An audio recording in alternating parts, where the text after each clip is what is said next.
లైంగిక వేధింపులు అవి అబ్బాయిల నుంచి అమ్మాయిలకు మాత్రమే ఉంటాయా లేక అమ్మాయిల నుంచి అబ్బాయిలకు కూడా ఉంటాయా? లైంగిక వేధింపులకు లింగభేదం ఉంటుందా? ఎవరిపై లైంగికంగా వేధింపులకు పాల్పడ్డా అది నేరమే అవుతుంది.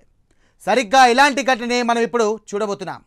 ఒక 28 సంవత్సరాల యువతి 16 సంవత్సరాల బాలుణ్ణి ట్రాప్ చేసింది. అతన్ని లొంగ తీసుకొని కొన్ని రోజులుగా తన లైంగిక వాంఛ తీర్చుకుంటోంది.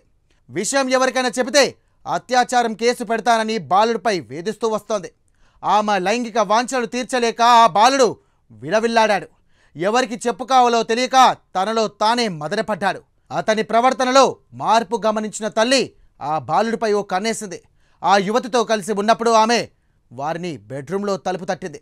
తమ కొడుకుతో ఆ యువతి చేస్తున్న వికృతి చేష్టలను కల్లారా చూసిన ఆ తల్లి ఒక్కసారిగా షాక్కు గురైంది. మరి ఆ తల్లి ఏం చేసింది? చూస్తూ కూర్చుందా లేక ఆ యువతికి తగిన బుద్ధి చెప్పిందా? తెలుసుకోవాలంటే వాచ్ దిస్ స్టోరీ.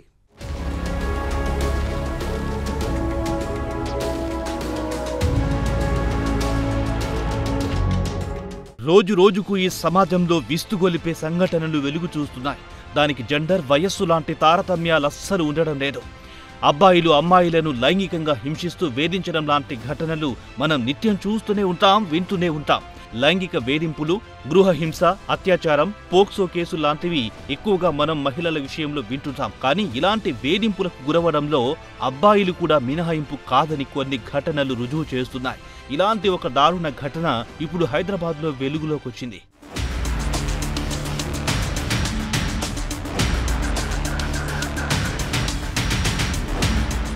జూబ్లీహిల్స్లోని ఓ బడా పారిశ్రామికవేత్త ఇంట్లో పనిచేస్తూ అక్కడే ఉన్న సర్వెంట్ క్వార్టర్స్లో నివసిస్తున్నారు ఇద్దరు దంపతులు.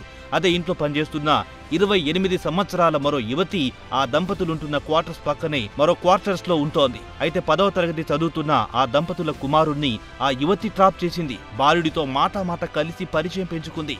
ఆ తర్వాత ఆ బాలుని తన ఇంటికి పిలిచి మాయమాటలు చెప్పి లోబర్చుకుంది.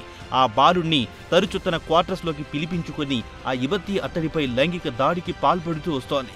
అసభ్యకరమైన పనులు చెయ్యాలంటూ ఆ యువతి బాలుణ్ణి బలవంతం చేస్తుండేది. రోజు రోజుకు ఆ యువతి వేధింపులు ఎక్కువ కావడంతో ఆ మైనర్ బాలుడు భరించలేకపోయాడు.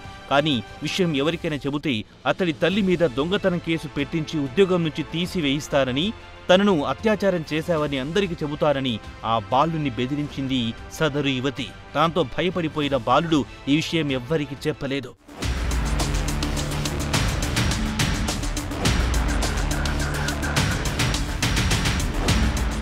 బాలుడి ప్రవర్తనపై తల్లికి అనుమానం కలిగింది. చీటికి మాటికి తన కుమారుడు ఆ యువతి ఇంటికి వెళ్లడాన్ని ఆ తల్లి గమనించింది.